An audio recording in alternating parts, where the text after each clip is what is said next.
TC స్థానానికి contested candidate. రాష్ట్రంలో ఇవాళ ఎలాంటి పరిస్థితులు ఉన్నాయి అని చెప్పడానికి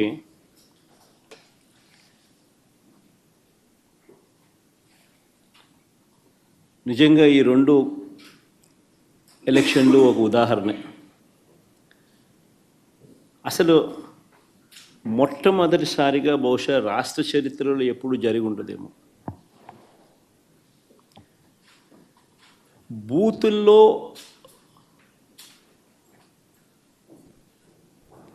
పార్టీకి సంబంధించిన ఏజెంట్ లేకుండా వైఎస్ఆర్సీపీ ప్రతిపక్ష పార్టీ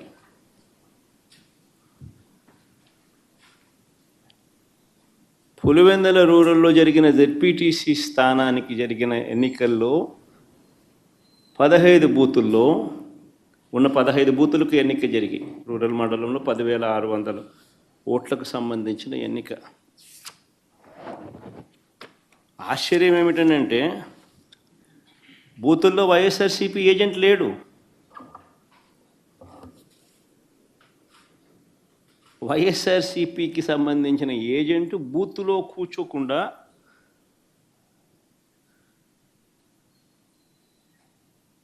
బూత్ దగ్గరికే మనిషి పోలేని పరిస్థితిలో బూత్లో ఏజెంటే లేకుండా ఎన్నికలు రిగ్గింగ్ చేసినారు. సాక్షాత్తు పోలీసుల సమక్షంలో పోలీసుల ప్రోద్బలంతో బూతులోకి వెళ్ళే ఏజెంట్ల ఫాములను వీళ్ళే తీసేసుకొని చింపేసుకొని బూతులోకి ఏజెంటే పోని పరిస్థితిలో ఎన్నికలు నిర్వహించామని చెప్పుకుంటా ఉన్న ప్రజాస్వామ్యం మన రాష్ట్రంలో బహుశా మన దేశంలో ఎక్కడ ఉండదేమో, ఒక్క మన రాష్ట్రంలో తప్ప.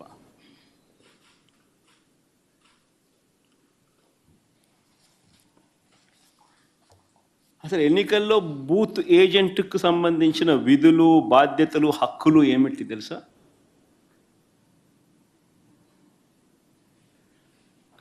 అసలు ఓటర్లే లేక దొంగ ఓటర్లను గుర్తించడం ఎవరు చేస్తారు? ఏజెంటే చేయాలి. పోలింగ్ ఏజెంటే చేయాలి. బూత్లో ఉన్న పోలింగ్ ఏజెంటే ఆయనకు సంబంధించిన విధులు, బాధ్యతలు, హక్కులు ఏమిటి అని అంటే అసలు ఓటర్లా లేక దొంగ ఓటర్లా అని గుర్తించడం, ఓటర్ల జాబితాను తనిఖీ చేయడం, అక్రమాలు, బెదిరింపులు, ప్రలోభాలు పెట్టడాలు, ఫేక్ ఓటర్లు ఉంటే వాటిపై అక్కడే ఉన్న ప్రిసీడింగ్ అధికారికి వెంటనే చెప్పి వాటిపై ఫిర్యాదులను అధికారికంగా నమోదు చేయడం, ఇవన్నీ పోలింగ్ ఏజెంట్ బాధ్యతలు. ఇవే వివరాలు పార్టీకి కూడా తెలియజేయడం.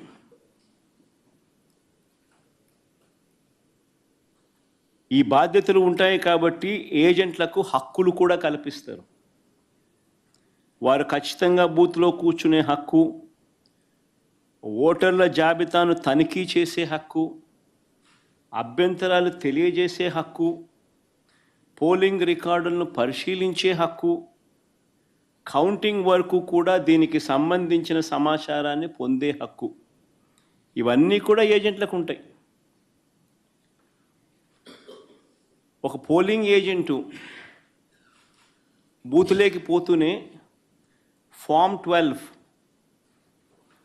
అన్నది అంటే తన పోలింగ్ ఏజెంట్ను అపాయింట్మెంట్ చేస్తూ ఇచ్చే ఫామ్ను క్యాండిడేట్ ఫామ్ 12 పోలింగ్ ఏజెంట్ను అపాయింట్ చేస్తూ ఇచ్చే ఫామ్ను it's called form 12. Polling candidate పలానోడు నా ఏజెంట్, నా పోలింగ్ ఏజెంట్ అని చెప్పి అపాయింట్ చేస్తూ ఇచ్చే ఫామ్. ఆ ఫామ్ను తీసుకొని పోయి ఆ పోలింగ్ ఏజెంటు ఎన్నిక స్టార్ట్ కాకమునిపే ప్రిసీడింగ్ ఆఫీసర్కి ఇస్తాడు ఆ ఫామ్.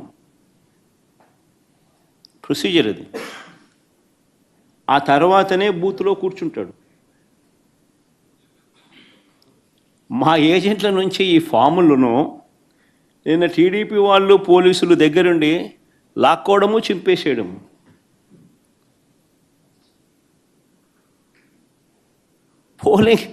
పోలింగ్ ఏజెంట్ అనేవాడు లేకుండా ఎలక్షన్ జరపడం అన్నది నేను ఎక్కడ చూడలా. ప్రజాస్వామ్యం అన్నది ఇంత దిగజారిపోయిన పరిస్థితి బహుశా చరిత్రలో ఎక్కడ చూసిండు మేము.